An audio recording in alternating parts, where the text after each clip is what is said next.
আমাদেরকে আল্লাহ পাক ভালো কথা বলারও তৌফিক দিয়েছেন। আবার আমরা চাইলে মন্দ কথাও বলতে পারি।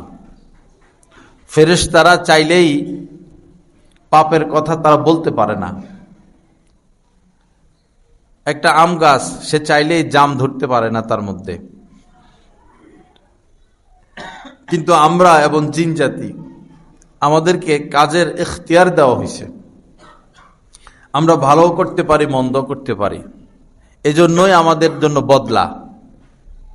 ভালো কাজ করলে অনন্ত অসীমের জন্য জান্নাত, আর মন্দ কাজ করলে শাস্তি।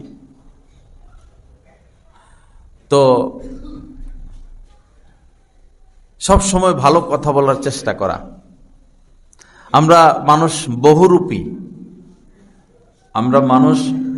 বহুরূপী, স্বার্থকেন্দ্রিক। আমরা রূপ পরিবর্তন করে ফেলি। আল্লাহ পাক তো অন্তর দেখেন, আল্লাহ পাক অন্তরে খবর রাখেন। রূপ পরিবর্তন না করি, সব জায়গায় একই রূপ পেশ করি, ভালো রূপ।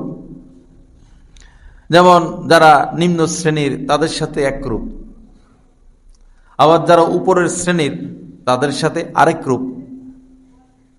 আল্লাহ পাক দোনো অবস্থায় আমার দিকে লক্ষ্য করতেছেন। গরিব, দুঃখী, স্টাফ, কর্মচারী, রিক্সাওয়ালা, সুইফার, মুচি,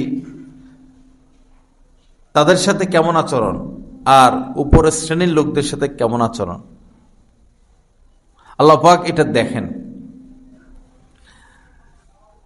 দুইটা সেজদা দিয়েই যে জান্নাতে চলে যাব আর নিজের সংশোধন করব না, বিষয়টা এরকম না। সংশোধন ফরজ, ইসলাহ ফরজ। নবীজি